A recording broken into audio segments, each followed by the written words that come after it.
guys, welcome to another episode of the Speak Easies. I hope you are liking the new format so far of the shorter episodes and the one topic. And today, or this time, I wanted to bring up a thing that I observed a couple weeks ago, but we haven't really had the chance to talk about in our normal full-length episodes, which may be changing, who even knows. And that thing is Battle Royale. Now, if you guys don't know what Battle Royale is, it's basically a free-for-all, every man for himself, involves lots of, usually in competition sort of thing, involves lots of competitors, and only one can win. It was originally used in the 1999 novel, Japanese novel by the same name, Battle Royale, about a group of middle school students who fight to the death on an island until one of them is last standing. And maybe you've heard of it in some recent context as well with the release of video games like PUBG and Fortnite, where 100 players drop onto a map and then kill each other until one is left standing. I personally don't play them very much, but I was in a job interview a couple weeks ago, and it was strange because all of the other job interviews I've ever had, I go in at the established time. Whoops, I hit my water bottle there. I go in at the time that we established we were going to interview. Then they take me into the office, and it's just one of them across a table and one of me. Now, I don't know anything about the other contestants, if you will, the other applicants, and I don't know. It's just one on one, you know? This interview a couple weeks ago kind of took me off guard because I got into the store where I applied, and they told me to go to the back and wait for me to be called. So I was like, okay, I'll do that. So I went to the back and sat down, and there were 4 people already there.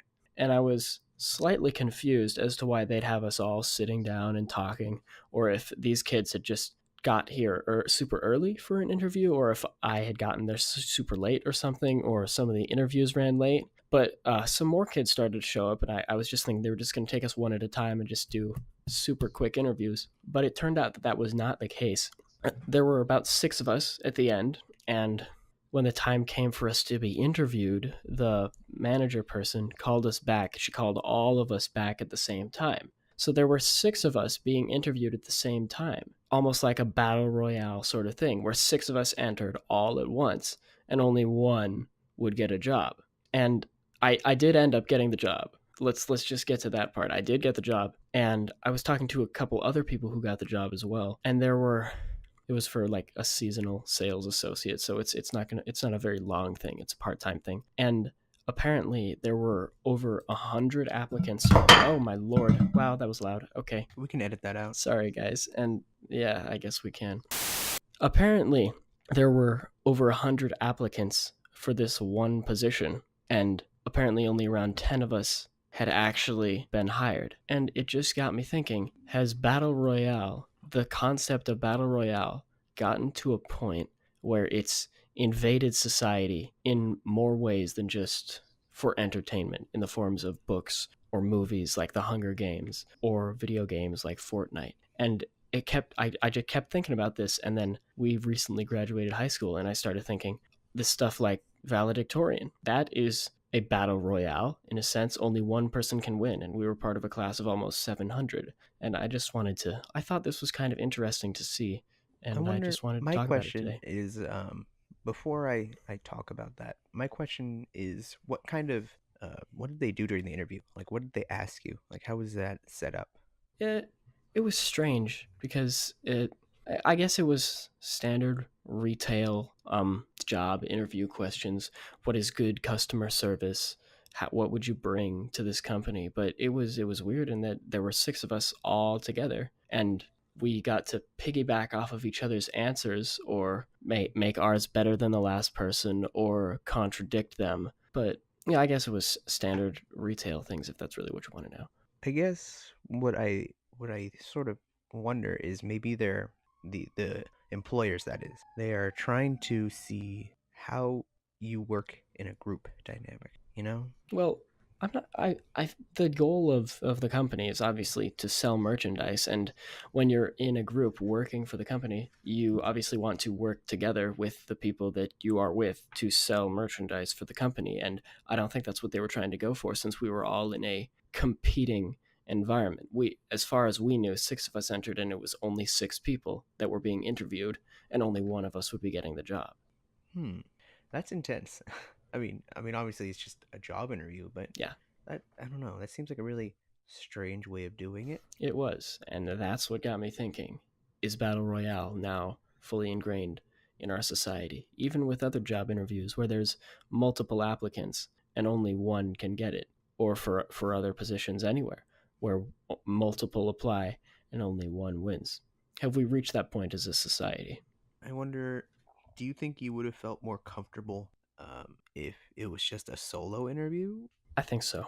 I mean, personally, I'm just better one on one or one on two, not in a two people interviewing me and then five people being against me in the same room. And I'm normally a shy and not a talkative person, so it was difficult for me because all the other people were saying things. Like, one of the interviewers would ask a question and somebody else would respond, and what am I supposed to do? How do I piggyback off this? I think it would have been better if it was a 1v1, 1v1, one on one, one on one being interviewed. For me personally, even though I got the job, but because also I don't know how many people I'm up against. I mean, it turned out I didn't know anyway, but that's just a personal thing for me.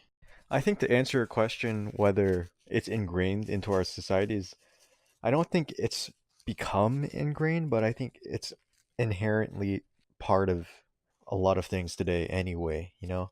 Like you, That you we just mentioned, we just now have a name for it. yeah, like you mentioned valedictorian. I'm very sure that tradition is much older than you said the origin The of Battle Royale. 1999, Yeah, yeah. 1999. And like if you think about it, almost everything today really is battle royale. If you want to call it battle royale, I mean, I don't know if you're specifying it to a specific like format of competition or somewhat, but really everything, even down to like success in society, is battle royale. You're always trying to beat someone else and and become on top of really everything. So I think it's not really it's ingrained now, like it's becoming more prevalent. I think we just now have a name. And this is the point that I was hoping you guys would get to. We can honestly apply this principle that we now have a name for to pretty much everything in life. Even I guess a one versus one dynamic. Let's say since we have the World Cup going on right now. Really excited for the games that we're about to see. I think we're in the semifinals right now, and that's going to be this week. But even if it's just a one versus one in a team setting where you're cooperating with other people against a group of other people cooperating against you, isn't it still a battle royale sort of setting? Because you're competing, I guess, with your team in a way. Who's gonna score? You know, who's gonna get MVP? And then in a tournament setting, you're competing against every single other team, even if it's a 1v1 localized into the event. I mean, I think maybe I think the tournament. I think it works in the tournament example, but I don't know for the team because you can't really be against your team I, if you want I guess you could have a to. little friendly rivalry, you know? Oh, that's true. That's true. Yeah, there's yeah. well, with that, I want to say, like this is something Grady talks about, you know, many times, but everything we do is selfish, right? So I think even within the team, you're competing with each other to be more successful than the other. Maybe not in terms of being one of the best soccer players, but let's just think universally, well, not universally, but beyond the soccer of it. But like probably outside of that, they want to be more successful. They want to have, I mean, you know, soccer players must make a lot of money. They want to have a nicer car than their teammates, or maybe nicer things. They want Or just sort of something, be the center of the yeah, team. yeah.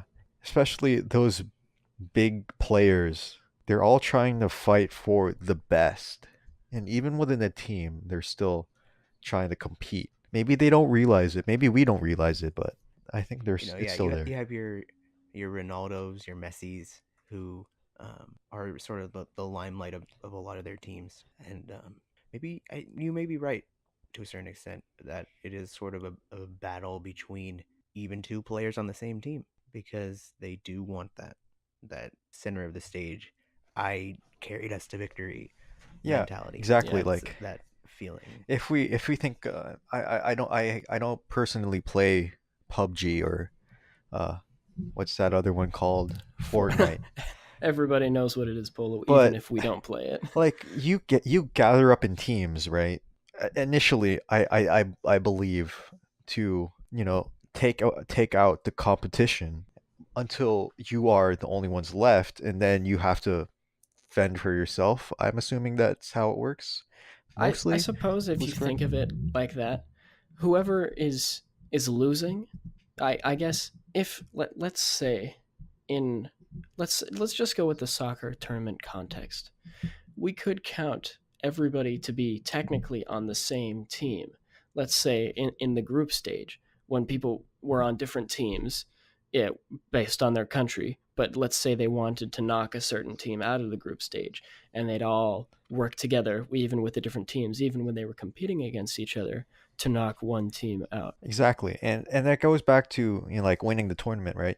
You early. I'm going to go even beyond the World Cup to qualify for the World Cup. You have to fight teams. I'm assuming within your own country, right? Is that how this I would works? not actually know. I think you have, I guess, tryouts for the team can be used as a sort of thing. I don't think you have to Well, compete I with other think teams and just one team from an area goes as the But entire thing. I think they take the I best from the think country.